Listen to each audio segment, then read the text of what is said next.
पौराणिक काल में एक थी लड़की, नाम था वृंदा। राक्षस कुल में उसका जन्म हुआ था। वृंदा बचपन से ही भगवान विष्णु जी की परम भक्त थी।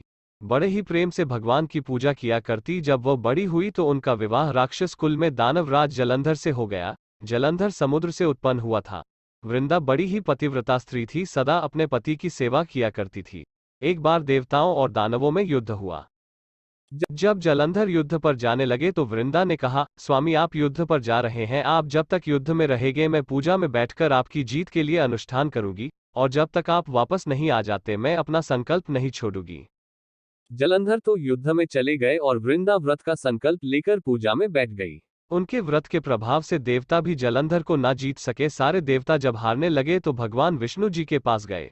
सबने भगवान से प्रार्थना की तो भगवान कहने लगे कि वृंदा मेरी परम भक्त है, मैं उसके साथ छल नहीं कर सकता। पर देवता बोले, भगवान दूसरा कोई उपाय भी तो नहीं है, अब आप ही हमारी मदद कर सकते हैं। भगवान ने जलंधर का ही रूप रखा और वृंदा के महल में पहुंच गए। जैसे ही वृंदा ने अपने पति को देखा, वे तुरंत पूजा में से उठ गई और उनके चरण छू लिए। जैसे ही उनका संकल्प टूटा, युद्ध में देवताओं ने जलंधर को मार दिया और उसका सिर काटकर अलग कर दिया। उनका सिर वृंदा के महल में गिरा। जब वृंदा ने देखा कि मेरे पति का सिर तो कटा पड़ा है, तो फिर ये जो मेरे सामने खड़े हैं ये कौन है?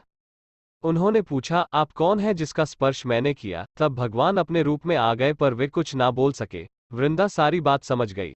उन्होंने भगवान को श्राप दे दिया, आप पत्थर के हो जाओ। भगवान तुरंत पत्थर के हो गए। सभी देवता हाहाकार करने लगे।